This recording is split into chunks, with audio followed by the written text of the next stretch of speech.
Hi, everyone, and welcome to another edition of Anything Fits. This week we have a special guest.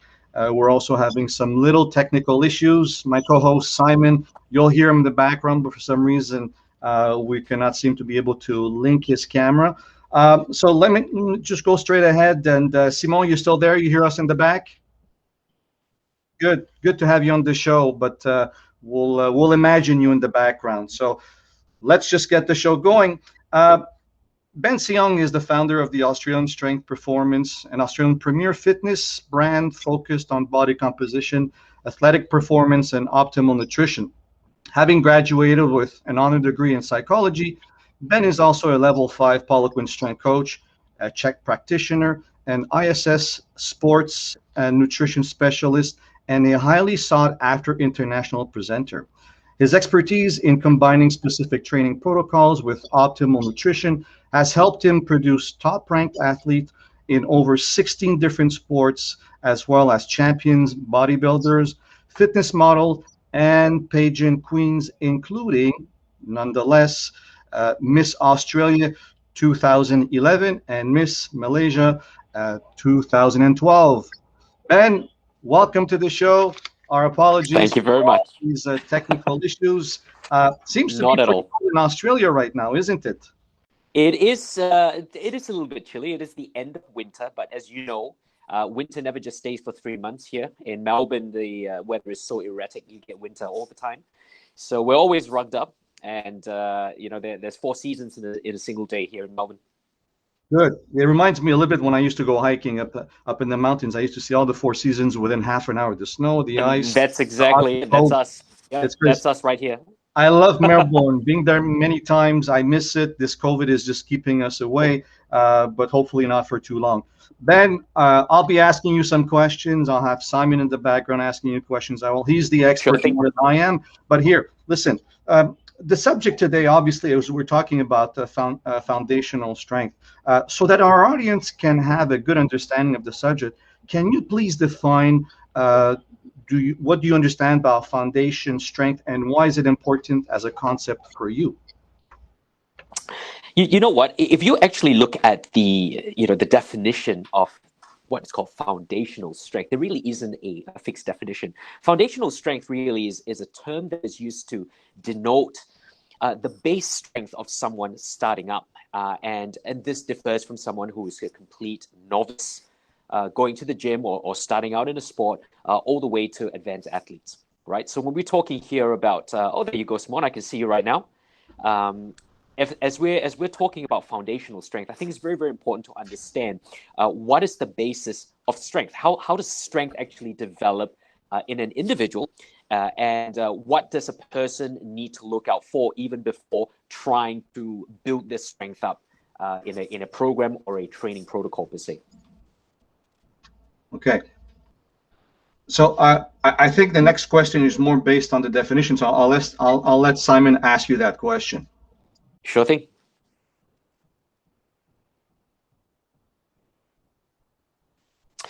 Immensely. Foundational strength to me is what the athlete comes to me with, or what the person comes to me with. I think strength is a function of so many different things. So even before we delve into programming, we've got to understand, is this person, how long's the training age of this person? How long has this person been training for? The longer the training age, the better the person's ability to be stronger. Okay, so strength is a function of nervous system recruitment. We understand that if your nervous system is, I guess, more advanced, more developed, you will be able to recruit more muscle fibers at any one point of time. This is why when you get someone who is a very newbie or a novice, let's say they go into the gym and they start lifting, often, even though they try to lift as heavy as they can, the body will not be effective in recruiting muscle fibers because they are a novice to the movement itself. Now, the body wants to stay safe, and because of that, it doesn't allow the body to recruit as many muscle fibers. After spending some time within a training environment, actually performing the movements again and again, the body is now more used to it. The nervous system becomes more developed in recruiting muscle fibers to lift that particular weight. Yeah. So As they do that, their strength increases. That doesn't mean that, if they can lift twice the amount of weight, they are twice the size. You know that muscle growth is not proportional to strength in that sense, but their body allows the nervous system to recruit more muscle fibers at any one point of time. Hence, they can lift more. Now, the more the more focused they are in a particular movement, the more they practice it, the better they get at it, the better their nervous system is at recruiting those muscle fibers. Now, in saying this, if I were to design a program for an individual, if they were brand new to a particular program, it's very important that you got to understand what is their ability to exert that foundational strength. What is their foundational strength? Their ability to exert strength throughout a range of different exercises. Right. So when I program for my beginner clients, I tend to expose them to numerous movements. It's all about coordination. The first phases tend to be what is called a general preparatory phase. So it's prep the body up to understand what else lies ahead. What are the goals to start off with? Is my client a power lifter that focuses on three main movements, your squats, your deadlifts, your bench? Or is my client someone who just comes in for, general fitness goals? Or is my client a bodybuilder, someone who needs to sculpt their aesthetics? So the way we look at foundational strength also has to relate to the goal of the particular client. So typically, I like to start them off with a wide array of different exercises, work on their coordination, work on their imbalances, and then zone into where I feel their weaker points are. Where do I need to focus on in the foundational strength in a particular movement, and what I need to build on before they can advance? I hope that makes sense. Yeah, it does. Actually, you cleared up quite a few things for me. As somebody who just trains and tries to understand all these different approach, you couldn't have said it any clearer. Great.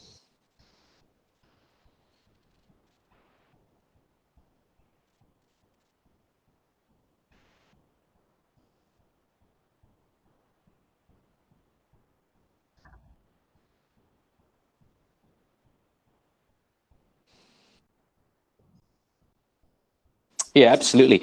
So with a beginner, I tend to start off something that's very, very general. We're working here on developing the movement patterns first.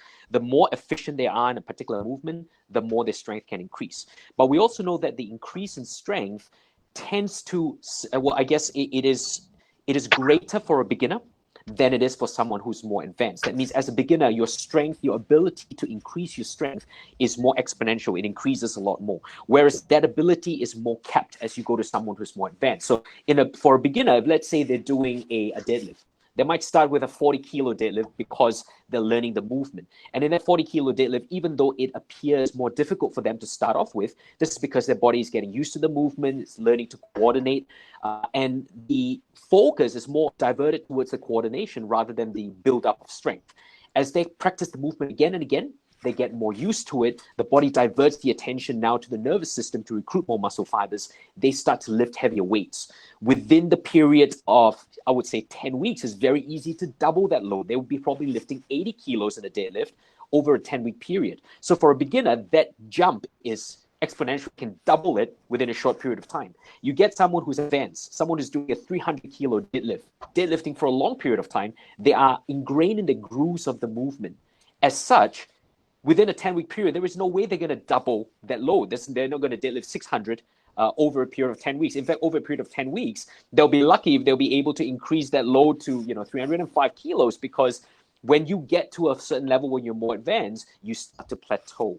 So this dictates how I would program for a beginner, intermediate, and advanced. Now, an advanced person or intermediate to advanced, when you're moving from a beginner onwards, your nervous system gets a little bit more developed. So I'm able to allocate that development of strength to specific movements that I need them to develop, depending, again, on their goals. Now, if their goals is to power lift, squats, deadlift, bench press, then the diversion is to these three main movements itself. So instead of just giving them a whole bunch of general exercises, my focus is to getting them better at these three particular movements, and then to add on accessory exercises to be able to develop these movements further.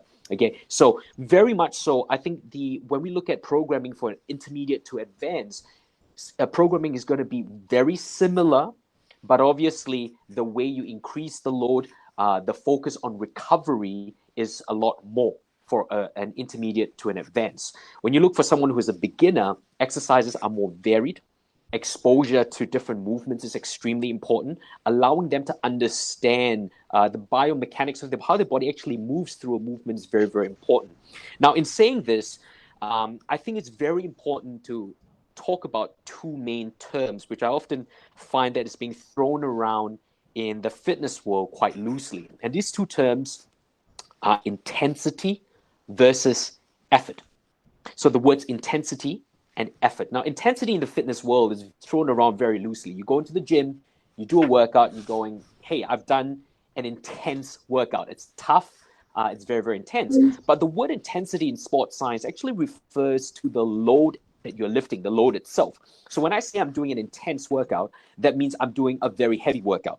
For example, a 5x5 method workout for strength is an intense workout, right? If I'm doing a hypertrophy workout where I'm focusing on reps and sets of 10 to 12 reps, focusing on that intention and the burn, it's not exactly an intense workout. It could be a difficult workout, but it doesn't relate to intensity itself. So intensity is the load. Now, the word effort, though, effort relates to how well the person can perform the exercise and actually push themselves to that point where they know they're breaking. So this is my max. A lot of people tend to fall short of that effort. So they go into the gym, they go, okay, my program says 10 to 12 reps. So I'm going to do 10 to 12 reps. I finish at 12 and I stop. Why do they stop? Because they, for some reason, have a number in their head and their goal is that number. However, they're not following what their body is able to do, what they're capacitated to do, which means they could probably Right. do 13, More. 14, 15 reps on a weight. They could do more. But they stop. Yeah. And so we need to gauge effort versus intensity. Now, for a beginner's ability to exert effort is very low because they don't know how much their body can push. They haven't been there yet. Their ability to lift something heavy, the absolute intensity, is also very low because their nervous system is not mature enough. They're not able to lift the heavy weights that their body is able to do. However, because of their brand newness to the environment, they can't actually get to it. So a beginner has very low effort and intensity. We need to build that up through programming to intermediate and advanced. An advanced person is able to move through highest intensity with the highest effort. But in saying so, when your intensity and effort goes up, what that also means is that your recovery time between the sets and between workouts needs to increase. And this is what people don't take into account. For a beginner, because they're lifting a lot lighter, they don't know their absolute effort, they often tend to recover faster. So this is where you can load them up more often. But as you become more advanced and you're thinking, because I've trained for so many years, I can train 6 days a week. It's the opposite. As your effort and intensity increases, guess what? Your body will need a longer period of time to recover because your nervous system takes a longer period of time to recover. So a limiting factor in periodizing is actually the recovery. What sort of splits are you going to be giving a beginner person versus an intermediate person? A beginner person can be given, full body movements, and they'll probably benefit a lot more from that. Whereas if you're giving that to a sort of an intermediate moving to advanced person, they probably will benefit more to specific movements, something zoned in on a particular part. For example, if you're working on strength or muscle development. So again, general to specific, moving from beginner to advanced. Okay. Well, is there a difference in the approach when you coach a regular person or an athlete? You were just giving some examples right now, but do you see a difference in your approach with them? Massively. Okay. I can put this in a couple of ways. So if you're training someone who's brand new, they are unaware of their body. A lot of times, they're unaware of their movements and their body. Now, I've trained people who are extremely coordinated as a brand new person, and people who are extremely uncoordinated, and that makes a huge difference. The more coordinated you are, the easier it is for me to teach you how to recruit muscle fibers, the faster your strength can increase. The more uncoordinated you are, that becomes a problem. So if I'm training someone who's completely uncoordinated, strength is the last thing on my mind. I'm just trying to increase their coordination to start off with. If I'm training someone who is very coordinated, let's say I'm training an ex-athlete, Okay, someone who is extremely coordinated over time, they've slacked off, they've put on weight, now they're in their mid-40s and 50s, and I'm working with them. These people are able to pick up coordination fast. So they understand the movements, their body develops a lot faster, they're able to progress a lot faster. So my introduction then of heavier exercises, increasing the intensity, teaching them to hit the efforts that I need them to hit becomes better.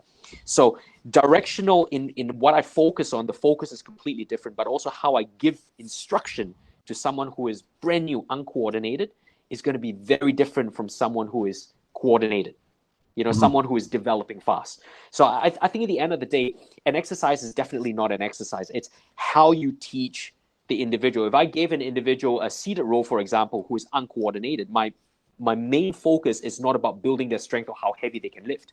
It is about how they can establish the right movement pattern, because they're brand new to it. And in fact, they don't even have that understanding of how to, retract your scapulars or that what we call humeral scapular rhythm. So they don't even have that. So it's for me to teach them to develop a new neurological or neuromuscular pattern. For an advanced person, they probably have that. I can move straight into strength. I can move straight into teaching their body to leverage itself better so they can lift heavier loads and build from there. Okay, good.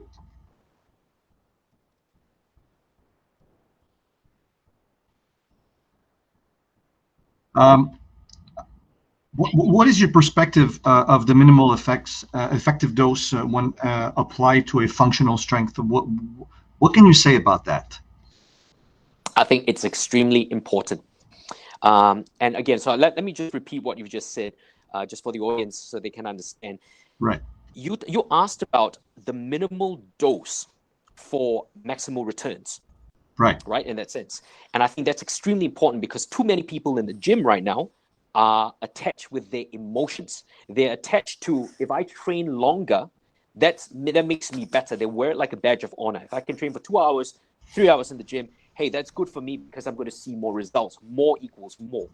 Often in our generation right now, that's not the case, because we are faced with a whole bunch of extra stresses in our environment. So what that means is that if you're training more, the amount or the sort of the physiological increase in stress in your body increases, which also means that could be counterproductive to your gains. Training more often has the ability to prevent you from progressing. It actually helps you to plateau more, because you're not giving your body enough time to recover. Also, we understand that if you train for an extended period of time, let's say you're doing fat loss or hypertrophy training, where the breaks are shorter and you're training for an extended period of time, that often helps. That actually not helps, but it actually depletes the testosterone levels in your body. And for a female, the estrogen levels in the body as well. That could be a problem, because then your cortisol stress levels increase and you're actually breaking down muscle as opposed to putting it on. So it's counterproductive. Now, in saying this, that's why a minimalistic approach, if I do the least I can to get the results that I need, that's key. Because at the end of the day, you're aiming for results. You're not aiming for that emotional attachment to being in the gym. Some guys go to the gym and they want to get a pump. And they train and train and train, and they can't get a pump. And so what they do is they train until they can get a pump. 2 hours later, they walk out the gym. They say it's a good workout. You hear this all the time. But getting a pump is not an indication, and not a direct indication whether the workout is good or not. Because what should be the indication is the concept of progressive overload. You go to the gym. Are you effectively overloading yourself from one session to another? That's objective. Are the weights going up? Okay. Are the movements better? They're more fluid. Is the range of movement bigger? Are your rest times shorter? If it's objective, and you may not get that pump, but it's objective from session to session, you are progressing. And that's all you need to focus on when it comes to getting your body where you need to be, hitting a goal per se.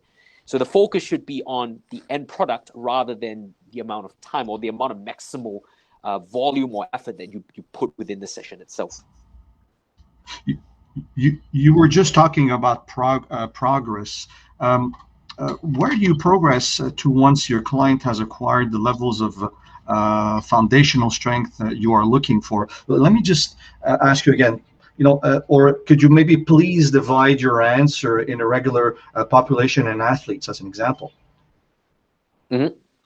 So if my clients have gotten the level of foundational strength that I need, is that what you're asking? Yes, absolutely.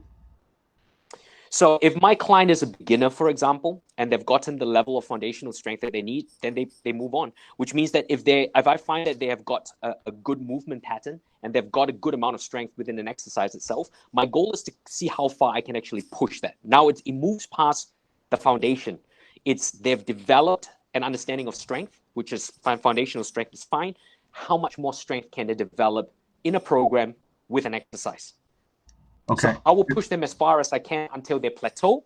And once they plateau, then it's for me to change the programming, to change the variables so they overcome that plateau. We can keep moving them forward. Well, When it comes to an athlete, when it comes well, to an athlete, yeah. the biggest difference there is you got to understand the function of gym training to an athlete. When you're training an athlete in the gym, it is a supplement to their actual sport. Gym shouldn't take the limelight. It should be something that will help them gain strength that is transferable into the actual sport itself. So That's if you right. understand me, Yeah. training in the gym is important, but it should Yeah. only support the actual sport itself. Now, if I'm Okay. training the athlete during the season itself, and I need them to maintain a certain amount of what we call foundational or base strength that they need to perform well in the season, I will keep that. I'm not interested in increasing that during the season, because if I push them too hard in the gym, that may mean a drop of their capacity or performance in the sport itself while they're playing the game. Now, there's Right. so many other factors to consider if I'm training an athlete in the season, because they may have injuries, they may be facing a more difficult team, which also means that increases their perception of stress and the wear and tear on their body and so forth. So, with all these variables included, all I'm concerned about is maintaining the levels of foundational or base strength that I've gotten from them in the off season, during that period through the season, maintaining that, minimizing any sort of injuries that they could be open to receiving during the season, playing the sport itself, and then making sure they do it very successfully. It is only in the off season where I would take that base strength, and now we have time to work on it. Let's find out what we can improve. Let's find out what we need to maintain, and what we need to work on. So basically, I do a lot of that building on that foundation and strength in the off season, whereas in the season is all about maintaining it per se. That's right. That's right. You don't want to change the progression that they've gained during the off season, getting ready for the in season. Then change things along the way, and then basically your system is all messed up, and then doesn't know how to react in certain things. And that's not what your goal are. And you said the right things before. You said you train the person in the gym according to his sport, and that I think is a thing that a lot of people don't understand. I mean, most athletes don't train just to. I'll give you an example. A bodybuilder will train to become a bodybuilder, not to become the fastest guy who runs the marathon, Spot on. Yep. who could throw the biggest putt or anything. He trains for what it is that his sport is, which is bodybuilding. Same thing with anybody in any other sports. So yeah, you pointed it all right, and it makes a lot of sense. I mean, as an athlete myself, I train according to my sport, and I don't do things, or my coach does not write me workouts that go against what it is that I'm trying to gain at getting better at my sport. So it Spot all on. makes sense, and people I think they need to understand that. Yeah, absolutely. Absolutely. And I think it's very critical for athletes to understand as well, so they understand what they're doing.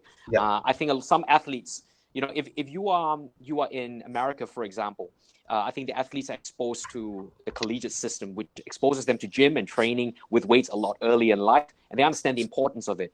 In Australia, for example, a lot of athletes are not, and they do not have the privilege to do that because the schools don't expose them to gym training, understanding weights the way the States does. So a Right. lot of our athletes, for example, they have a poor understanding of what weights room can actually do to transfer their strength. So a lot of athletes don't, invest in that. They don't invest their time understanding or learn to find a good coach to help them through that process. You said the right word. I mean, it's finding the expert that will make you a better person. I mean, we all think that we could pick up any program off of a file or something and say, we'll adapt it to us. But there's certain things we don't see as ourselves in athletes that a coach sees and then understands where our weakest link is, and then he works or she works with that to make us better. So it's absolutely normal. Guys out there, if you're listening to this, get yourself a good coach. Look at Ben. He's done a lot of great stuff through his career, and he's just at the beginning. He's just at the tip of the iceberg. But Ben, let's keep on going on. I mean, there's so much I want to learn from you. Any type of periodizations you prefer using to establish progress on the long term, and why? If you're looking at a beginner, I like to use linear. Linear periodization really is a very gradual increment, typically of load from one phase to another. And you choose one variable that you focus on, and you try to work on that variable from one block or one phase to another. That's what we call a linear periodization. Now, beginners need to focus on linear periodization because they're still understanding the movement. So for them, it's useless trying to throw in complex periodization when all they need to do is focus on the movement itself, something very, very simple.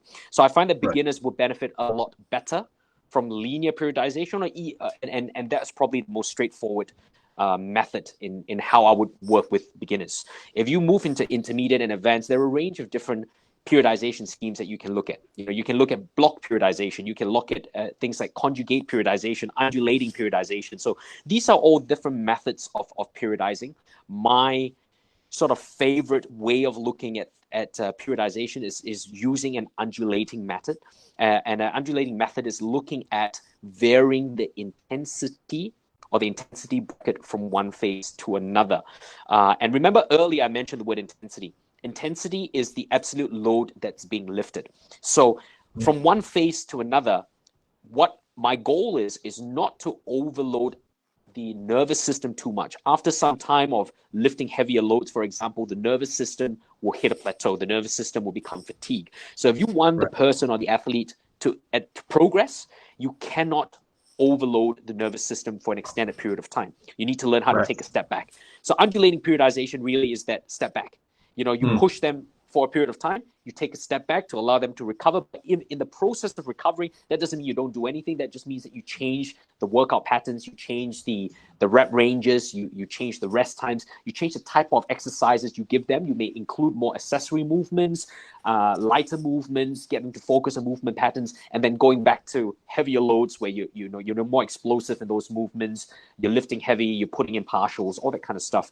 So undulating really is kind of waving the intensity bracket from one phase to another. However, the key is there is still an end goal. So while I wave it and the intensity bracket is being changed, I want to make sure that there is not too big of a jump of intensity bracket from one block to another, but also there is the end goal. So I need to make sure that where the athlete finally ends up is exactly where I need them to end up in terms of the intensity that they're lifting and the carryover of strength from that into the sport itself, or whatever they're after. If it's a bodybuilder, then they need to look a certain way by the end of that particular block.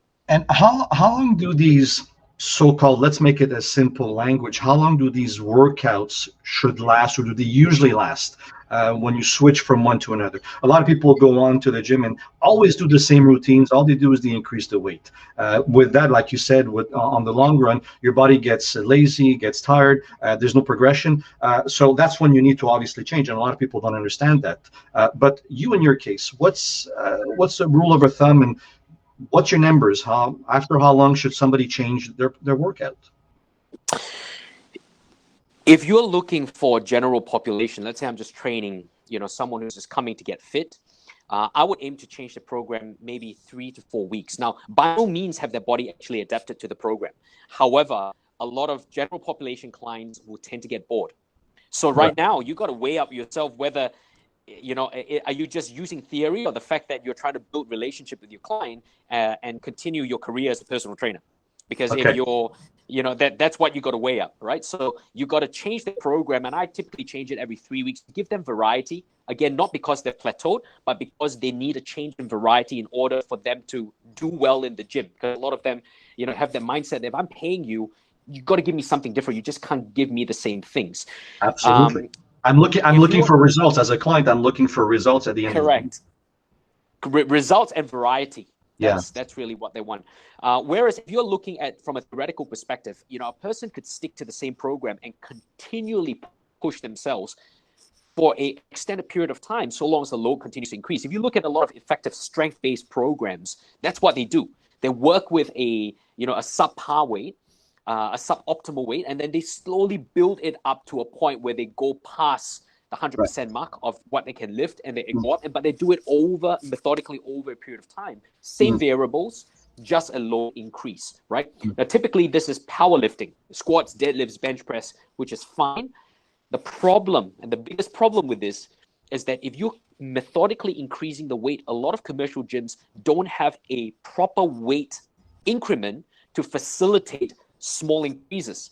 So most gyms have a 1.25. In Australia, we use kilos. Yeah. So the minimal plate, the smallest plate, is 1.25 kilos, 1.25 kilos. Now, that's quite a big of an increase if you're doing an arms workout, right? So if you put 1.25 on each side, that's 2.5 kilos, 6 pounds, right? 5 so, pounds, for example, 5 pounds so much, yeah. 5. Yeah. And that increase is significant if you're doing arms. So people can't just keep increasing the weight from session to session. It becomes ludicrous. Yes, absolutely. If your gym has the micro plates that can go up by 0.25 kilos, 0.125 kilos, so 125 grams and so forth, it makes it a lot easier. So I only say that people can increase if they have access to micro weights, and if they've planned their program out methodically on bigger lifts. On smaller lifts, you may need to completely change the exercises. You may need to change the program more often because the body will plateau given the absolute loads itself. On an average individual, if I were to stick on the same program, I would probably max it out at about 8 weeks on the same program. But 8 weeks, meaning that if they're training 5 days a week and they're training different body parts, for example, it's 8 repetitions of the same program. Okay. Yeah. So I know you're very fond of micro weights and dumbbells and plates like that, but I'm sure that in your gym you must have several pieces of equipment. Is there one in particular that you're very fond of? Oh yeah. I love the pendulum squat. I think it's a great novel piece of equipment. We call it the devil's equipment, but it's a crazy piece of machine. People love it, but they hate it at the same time. I love it. It's either you love it or you hate it. In my case, I know it does. It gives me results, but I hate it to the point that I know that when leg days comes around, I'm going to be dead by the end of the workout. But actually, we have a video that you can maybe talk about and see. I don't know if you see the video right now. We actually see Simon using it. I'll let you comment. Sure.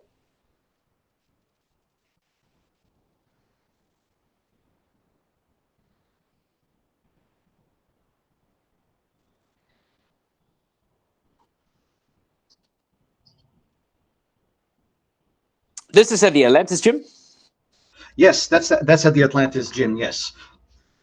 The Mecca of training. It is a nice gym. It is a nice gym. It's fully equipped. But the pendulum squat is obviously one of my favorite pieces of equipment. As we see it on the video here, we actually see Simon using 3 different types of foot positioning. So maybe you might want to talk a little bit about the different foot positioning. There's the higher one. What does that do? The middle one, when you put your feet in the middle, and what do the bottom when you place your feet at the bottom? What does that bring into a workout? Sure, but before I go into that, people can see the picture of the pendulum squat that you have there. It's still, though. It's actually not playing. The video is not playing. So I just see a picture. But you can see that it has got counterweight. So as opposed to a normal squat, the benefits of a pendulum squat is that it moves through a really a full range of movement. However, the range of movement and I guess it's different because the way it exerts force throughout the range of movement is different. So for example, when you do a squat, you would find that when you are standing up straight with a bar, that's an easy position. The most difficult position of the squat is all the way to the bottom. So if you're at your bottom position with the load, you find it very difficult to come up again. Right. So in a squat, was what we call an ascending strength curve. That means the bottom position is the most difficult, the top position is the easiest. In a pendulum, the strength curve is very, very different, because at the top position where Simon is right now with his legs locked out, that's easy. The moment you bend your legs and you go right down, it gets very, very difficult. Yeah, so it gets heavier. However, at the bottom position, the deepest position of the pendulum squat, it's actually quite easy. You don't feel much stress on your knees. You feel stress only when you start pushing yourself off, somewhere about 1/4 up of the way. So this machine doesn't load you like a normal squat. In fact, it works on what we call an ascending, descending strength curve. That means it's easy, difficult, easy. Whereas a squat, it starts easy and it becomes more difficult. So that's why it's my favorite piece of equipment, because it uses a very different strength curve that most leg machines don't give. All right, it's a very unique strength curve, and this will actually help people to break plateaus. Now, the positioning of the feet is important, because the three platforms down there, the uppermost platform, if your feet is very, very high, that also means that as you come down, your knees don't effectively pass your toes.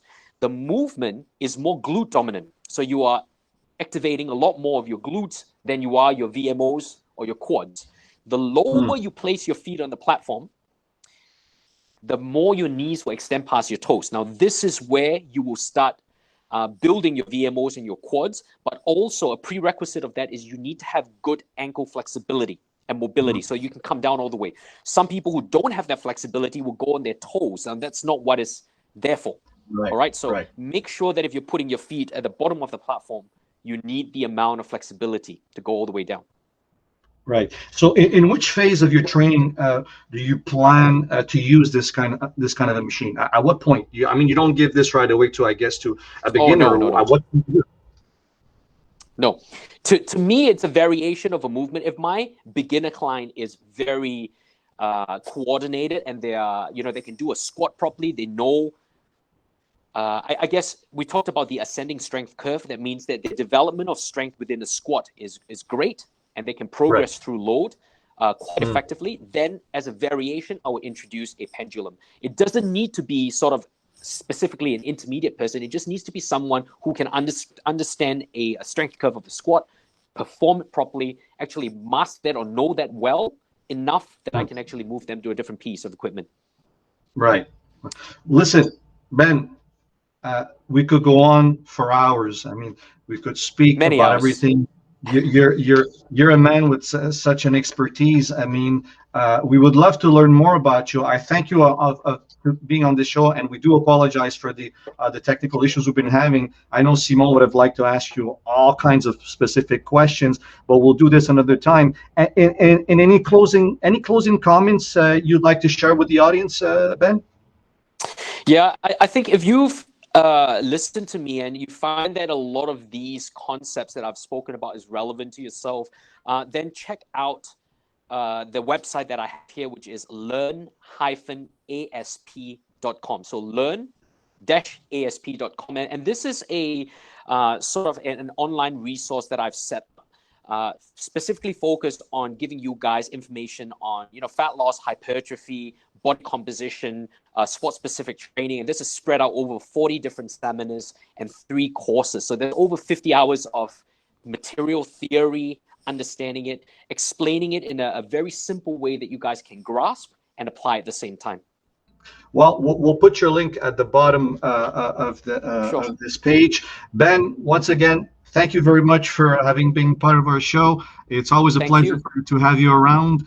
And once again, to our audience, thank you for being there, and we'll see you next time. Mate, I appreciate it. Thank you very much. Thank you for having me on. Our pleasure.